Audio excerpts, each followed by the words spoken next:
जिस स्थान से, जिस संबंध से ठाकुर जी दूर हो रहे हैं उसका त्याग करो। पर यदि कष्ट है और ठाकुर जी याद आ रहे हैं तो वो कष्ट हमको स्वीकार है। ऐसा मांगना है कुंती का।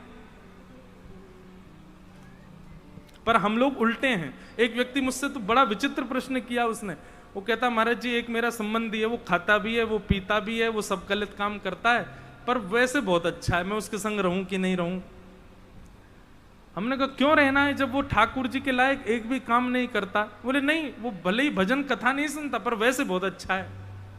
अरे चाहे कितने भी गुण हो, हम आज जो चीत स्वामी जी का पद गा रहे थे उसमें वो क्या कहते हैं, चाहे कितना भी धन संपत्ति आदि कितना भी किसी के पास गुण हो, कितना भी अच्छा क्यों ना हो, भक्ति से विमुक्त है। उसकी अच्छाई को, हनुमान जी ने लंका क्यों जलाई? लंका जी जैसे ही पहुंचे हनुमान जी तो लंका देख करके बड़े बड़े सुंदर है भाई लंका, तो हनुमान जी मोहित हो गए उस लंका पर थोड़ी देर बाद विचार करने लगे लंका है तो सुंदर पर इसमें राम जी तो कहीं भी नहीं है, और जो राम जी से विमुक्त लंका है ऐसी को तो राख ही बनाना चाहिए, सो ही जला दे पूरी लंका। हम लोग कैसे हैं? हमको कोई वस्तु अच्छी लग जाए, अब भले ही वो वृंदावन से प्रेम नहीं करता, ठाकुर जी कोई बात नहीं कैसा भी है तो और गुण तो अच्छे हैं। अरे और गुण कहीं भी जाएं उसमें ठाकुर जी की भक्ति तो नहीं है ना।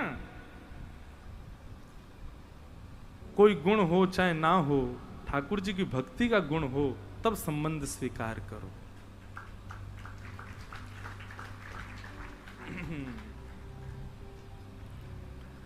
यदि पता चल जाए आचार व्यवहार विचार से ठाकुर जी से विमुक्त है, विष के समान त्याग दो उसको, चाहे वो सुख ही क्यों ना हो। कुंती ने भगवान की स्तुति गाई, आगे फिर भगवान भीष्म के पास लेकर के गए, आदि आदि सब भाव हुए, और तत्पश्चात पांडवों के यहां परीक्षित का जन्म हुआ, जिसकी भगवान ने गर्भ में रक्षा की थी। परीक्षित का जन्म होते ही कुछ दिनों बाद जब परीक्षित थोड़े बड़े हो गए, तभी भगवान अपनी लीला पूरी करके गोलोक धाम प्रस्थान कर गए। अर्जुन ने जब ये बात आकर के बताई तो पांडवों ने परीक्षित को राजा बना दिया बाल अवस्था में, और पांडव भी स्वर्गारोहण को चले गए। बोलो भक्त वत्सल भगवान की। परीक्षित को कलयुग मिला, परीक्षित बड़े हो गए, ब्याह आदि हुआ, उसके बाद उनको कलयुग मिला।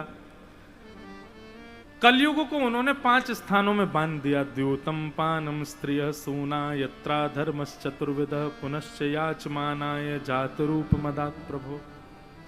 बंधुओं आप सब वैष्णव हो, हाथ जोड़ के प्रार्थना, इन 5 कामों से आपको इतना दूर रहना है जितना दूर आप अग्नि से रहते हो। कौन कौन से 5 काम? सबसे पहला जुआ, दूसरा मदिरा पान और स्वभक्ष सेवन, भक्ष सेवन, तीसरा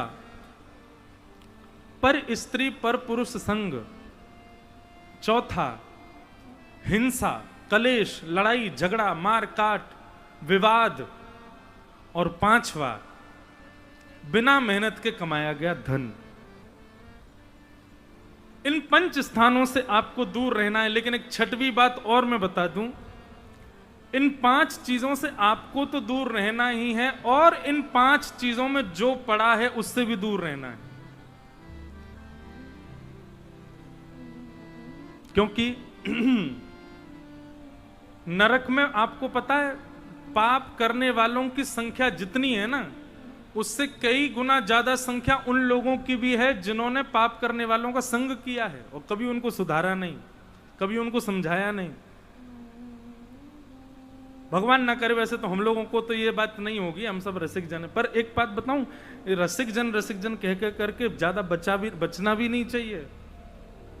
हम पे थोड़ी कोई असर होगा, लेकिन भैया फिर भी जानते हुए भी क्यों गलत करें हम।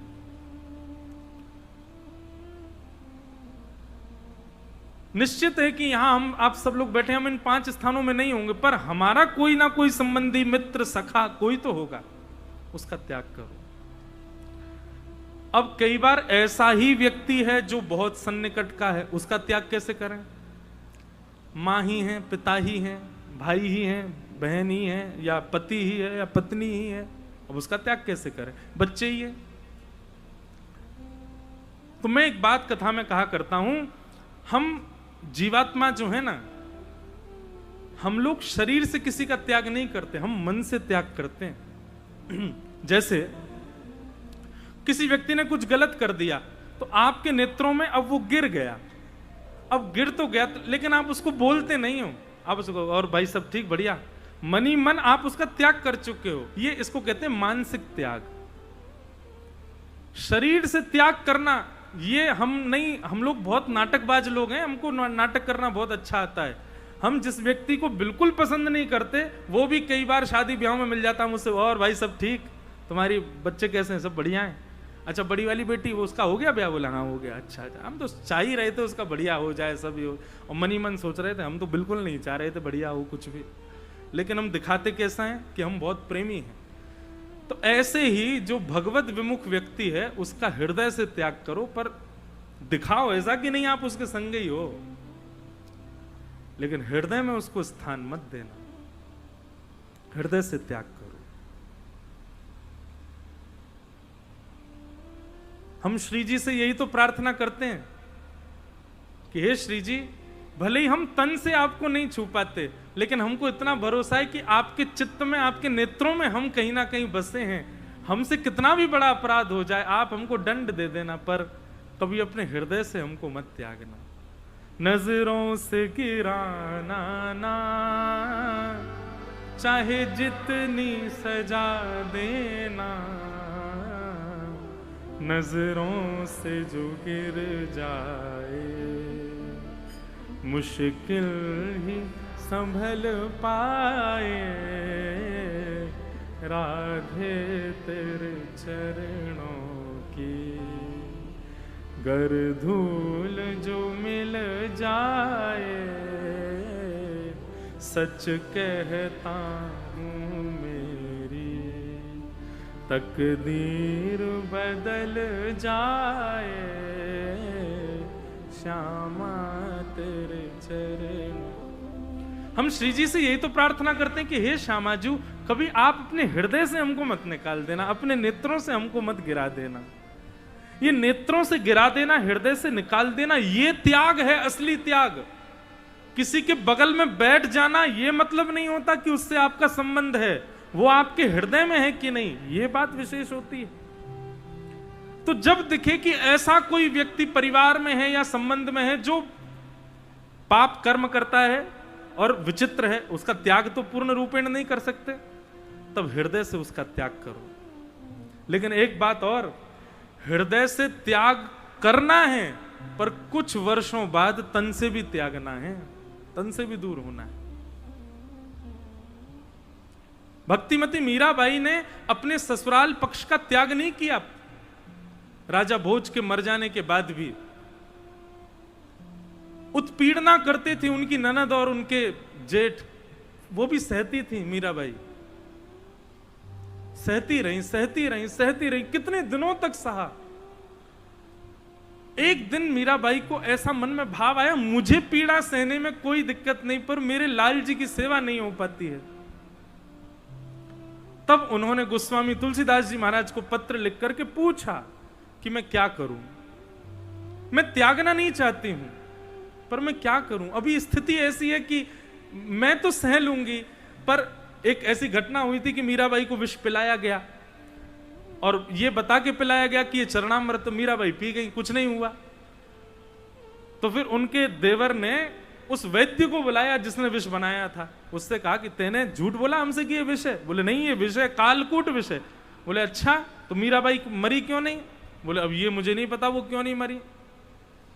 बोले एक काम कर, तू इसको पी के दिखा, यदि तू मर गया तो मान जाएंगे विष असली था, और यदि तू नहीं मरा तो हम तुझे मार देंगे। वैद्य बोला ये तो मतलब क्या दोनों तरफ से मरना है मुझको? विष पी लूंगा तो मरूंगा, नहीं पीऊंगा तो आप मार दोगे। और विष चाटते ही उनकी मृत्यु हो गई। उसके शव को भिजवा दिया घर पर, तो उसकी पत्नी बच्चे उस शव को लेके मीराबाई के पास चले गए। बोले आपके कारण हमारे पति की मृत्यु हो गई। तब मीराबाई कांप गई। अब ये मेरी पीड़ा किसी और पर जा रही है, अब ये मुझे स्वीकार नहीं। ठाकुर जी से प्रार्थना की, पद गाए रात भर, सुबह तक वो वैद्य जीवित हो गया। लेकिन मीराबाई अब विचार कर रही है कि अब ये पीड़ा दूसरों को जा रही है, अब मैं नहीं सह पाऊंगी। तब उन्होंने गोस्वामी जी को पत्र लिखा। तो गोस्वामी जी ने तब प्रत्युत्तर में कहा, जाके ही न राम वै देही तजिए ताही कोटि वैरी सम यद्यपि परम स्नेही। जिसके हिय में राम और श्री सीता जी नहीं है, जिसके चित्त में हमारे श्यामा श्याम नहीं है, तजिए ताही कोटि वैरी सम यद्यपि परम स्नेही, कितना भी अपना क्यों ना हो उसका त्याग कर दीजिए बिल्कुल। और मीराबाई ने ये पत्र पढ़ते ही अपने लाल जी को उठाया, उसी समय मेवाड़ छोड़ करके चली गई। तो इन पंच स्थानों पर तो हम लोग नहीं जाते। मुझे पता हम सब वैष्णव हैं, हम जुआ नहीं खेलते, हम परिस्त्री संग परपुरुष संग नहीं करते, हम मदिरा पान नहीं करते, हम गलत नहीं खाते, हम विवादों से भी बचते, हम बिना मेहनत का धन भी नहीं कमाते। पर जो ये काम करते हैं उनसे कभी ना कभी तो संबंध रखते हैं। ठीक है, राम राम शाम शाम तक ही रखो, इससे ज्यादा नहीं तो प्रभाव पड़ेगा। तो कलयुग के ये 5 स्थान, इन 5 स्थानों में कलयुग को बांध दिया। पर राजा परीक्षित स्वयं भटक गए और एक मुकुट को ले जाकर के अपने सिर पर धारण कर लिया, जो कि जरासंध का था। बस ऐसे देखने के लिए धारण किया था कि मुझ पर कैसा लगेगा। जैसे ही धारण किया, कलयुग मस्तिष्क में प्रवेश हो गया और राजा परीक्षित की मति दुर्मति हो गई। और शमीक ऋषि के आश्रम गए, जल मांगा, लेकिन शमीक ऋषि समाधि में बैठे थे। तो अपना अपमान जान करके कि ये मेरा अपमान कर रहे हैं, मैं जल मांग रहा हूं, दे नहीं रहे, एक मरा हुआ सर्प उठा करके उनके गले में डाल दिया। कलयुग यही करवाता है बंधुओं, जो आपने सोचा भी नहीं होगा वो आपसे करवाएगा। ये कलयुग का नियम है। राजा परीक्षित के इस दुष्कर्म का उस ऋषि के पुत्र श्रृंगी ने श्राप दे दिया कि मैं श्राप देता हूं राजा परीक्षित को, 7 दिन में तक्षक सर्प डस देगा और उनकी मृत्यु हो जाएगी। बंधुओं, श्राप क्या है? श्राप कोई ऐसा नहीं कि हाथ में जल लेके फेंक दिया तो आपके ऊपर लग गया।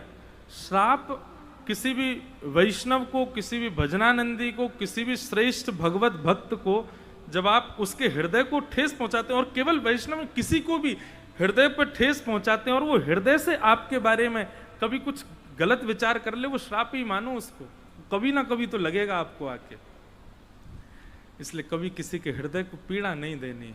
और यदि किसी के हृदय को पीड़ा पहुंची है, लगाओ गिरिराज जी की परिक्रमा, लगाओ वृंदावन परिक्रमा, जाओ जमुना जी में लगाओ 108 डुबकियां, क्षमा मांगो सब वैष्णवों से, ठाकुर जी से क्षमा मांगो, सब जगह क्षमा मांग मांग करके प्रायश्चित करो कि हमने उसके हृदय को कष्ट पहुंचाया, भले ही वो गैर वैष्णव था, हमने हृदय को ठेस। तो कल एक बालक मुझसे, आज सुबह एक बालक ने मुझसे कहा, बोले महाराज जी कल कथा में भीड़ बहुत हो गई, तो हमने एक व्यक्ति को कहा थोड़ा आगे खिसक जाओ, तो वो इतने नाराज हो गए कि वो उठ के ही चले गए। अब मेरे को रात भर नींद नहीं आई कि मुझसे वैष्णव अपराध हो गया।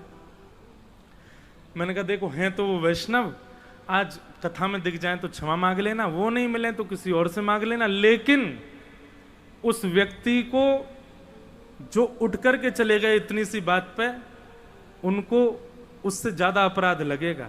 ये कोई ऐसी बड़ी बात तो नहीं थी, आप ऐसा क्यों?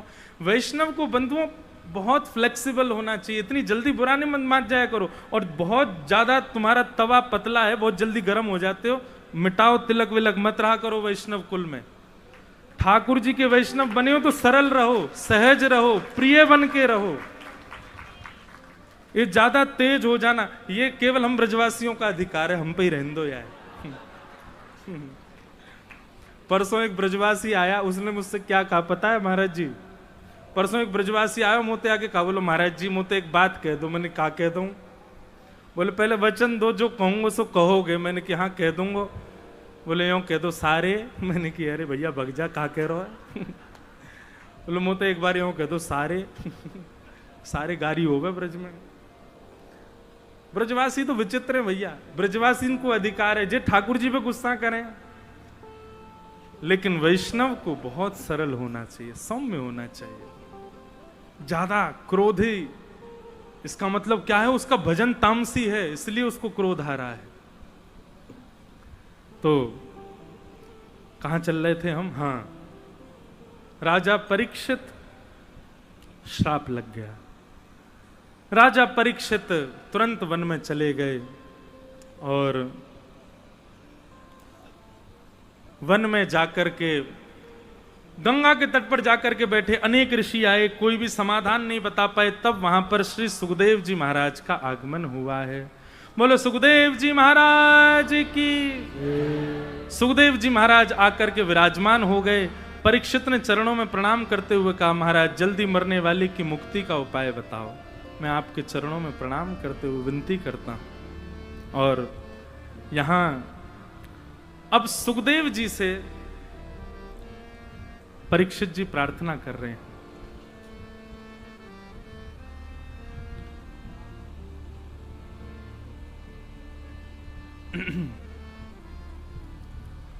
कि महाराज मेरे जीवन के केवल 7 दिन बचे हैं, अब मैं क्या करूं? अब मैं कैसे अपने जीवन का उद्धार करूं? अब केवल आप ही एक आसरा है मेरा, मुझ पर कृपा करो।